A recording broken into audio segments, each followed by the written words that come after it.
In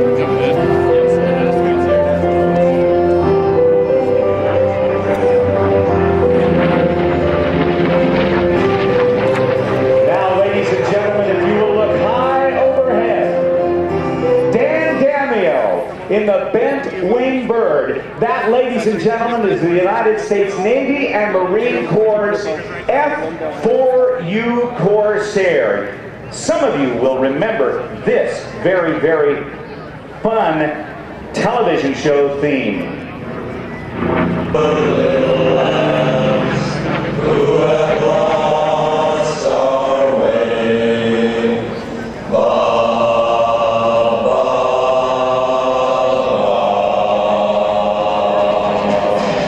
Yes, indeed, back in the late 1960s, Robert Conrad starred in a show chronicling the exploits of the Black Sheep Squadron, United States Marine Corps Corsair Squadron, in the Pacific Theater of Operations of World War II. The Black Sheep Squadron were thought of as misfits in those days, but in point of fact, they were incredibly skilled pilots, inflicting incredible damage against the Japanese. The F4U Corsair, designed by the Vought Aircraft Corporation, was known as the Bent Wing Bird.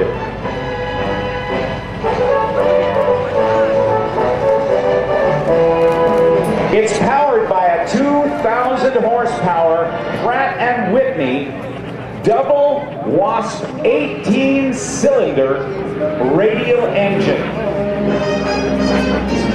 giving it a top speed of somewhere around 420 miles per hour up at 20,000 feet. It was designed by Vought as a carrier-based aircraft. And when the Super Hornet was up in the air a little while ago, you might recall that Coco and I were talking about how beefy the landing gear on naval carrier aircraft have to be. Well, it presented with this particular aircraft some significant difficulties, because the F4U Corsair's 2,000 horsepower engine had to swing a very, very large propeller. As a matter of fact, the propeller diameter is 13 feet in diameter. And in order for that propeller to clear the deck on landing on carriers, they had to have a very long landing gear. Problem is, the longer the gear, the less strong it is. So developers and designers at Vought said, here's what we're going to do. We're going to bend the wing down as it comes off the fuselage at 90 degrees. That will allow us, coming out 90 degrees from the fuselage at that point, then we'll extend the gear from that lowest point and then bend the wing back up. And that made it possible to land it on the deck of a carrier. And hence the name, the Bent Wing Bird, for its inverted gull-shaped wing. Flying the airplane today from Long Island, New York, and Farmingdale Airport, up at Farmingdale, New York, Republic Airport in Farmingdale, New York, is Dan Dameo from the American Air Power Heritage Museum, a flying museum up there where they have so many vintage aircraft flying, and Dan is doing a great job flying it today. The Japanese also called this airplane the Whistling Death. When it was used as a low-level attack aircraft, it would oftentimes be responsible for bombing Japanese positions on some of those Pacific islands, or napalming. It would come in very, very fast, and there would be a very distinct whistling sound coming from the aircraft. 18 cylinders on this engine, 2 rows of 9 cylinders, as Dan rolls the airplane over and keeps it just in a beautiful position. Over 12,570 of these airplanes were built, with the last one coming off the production line in 1953 and being delivered to the French Air Force. Even though this was primarily used during World War II, the F4U Corsair actually saw action during the Korean conflict. And the only only Allied ace of the Korean War who didn't fly the Air Force's F-86 Sabre jet, actually flew the F4U Corsair, scoring 5 aerial victories against Russian-built North Korean MiG jet aircraft. Beautiful pass. Now, Vought was not the only producer of the F4U Corsair. So many were needed that production was also turned over under license to the Goodyear Tire and Rubber Company, and also as the FG-1D Corsair, and also the Brucer Aircraft Company. Coming in from the left, diving down, get your cameras ready because this will be a great photo pass. I believe he's going to do another photo pass for us. He'll arc around and we'll be able to look right down into the workspace. Early in the war, this airplane did not turn out to be a very, very good performer aboard the decks of U.S. naval aircraft carriers. The pilot sat so far back and so low, they were having a great deal of difficulty maintaining visual contact with the carrier deck. And the British, the Royal Navy, who really led the world in the design and in the development of carrier aviation, said, give us a couple of Corsairs.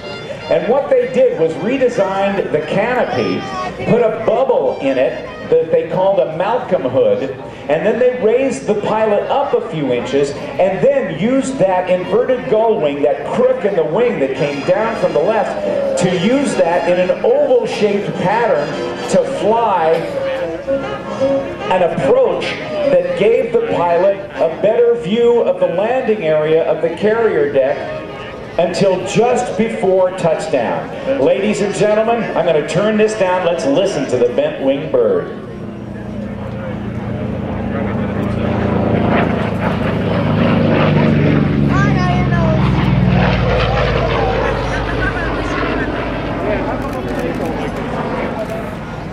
Now please keep a remembrance in your ear of the sound of that radial engine. We'll hear some other radials throughout the day. We will also hear some inline engines as well, and you'll want to keep an ear on those. Dan Dameo from the American Air Power Heritage Museum is going to bring it in to land. And he's going to bring it in so we can taxi in front of the crowd. While he is en route to land and in his approach, let's take a look. I think we've got a couple of more commercials we're going to run here. And Greg, if you're ready, we'll be back with more of the 2010 Joint Service Open House right after these messages. That's how you do it, son. Geico. 15 minutes could save you 15% or more on car insurance. T-Mobile announces our lowest price ever to add a line, just $5 a month. For $5, I get a line for Funsy. Hooray! Finally get this guy off his AT&T bill. Wow, we'll get lines for everyone. Yeah. Older than 10. I'll add them without adding a second mortgage to that. Yep, T-Mobile offers our lowest price ever to add lines, just $5 each. Ooh. Introducing the HTC HD2. Watch, listen, be blown away. T-Mobile, stick together. All right, Dan Dameo is down, and as he comes back around, he's going to taxi in front of the crowd. We're going to demonstrate something. One more part of his demonstration for you as he gets ready to go up towards Show Center. Now, I know those of you watching the Jumbotrons are going to be able to see this. Dan's waving there. This is the F4U Corsair, the last of the great piston engine fighters that actually shot down jets in the Korean conflict. The F4U has a wingspan of just about 41 feet. It's only 33 feet 5 inches long, but with a 41-foot wingspan, that's a bit of an issue for us. Let's see if he's going to have a chance to fold those wings up today. Maybe not. Hopefully, yes, he's going to do it for us. To make room on the deck for more airplanes, naval aircraft have wings that fold up, just like the Super Hornet did when it came by taxiing back after its demonstration. Here comes the wings folded up. Think of the strength of these wings and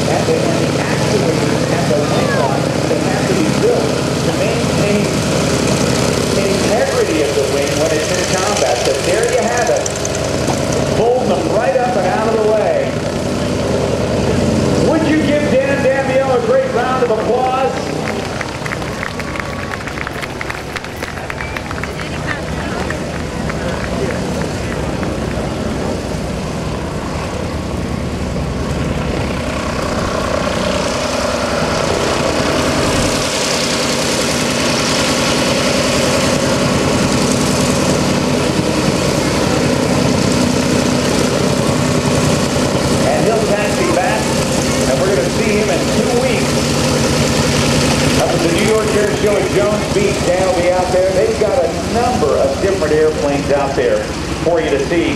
Hey, if you're on Twitter and Facebook, so are we. You can see all the latest updates and pictures from the air show by following us on Twitter.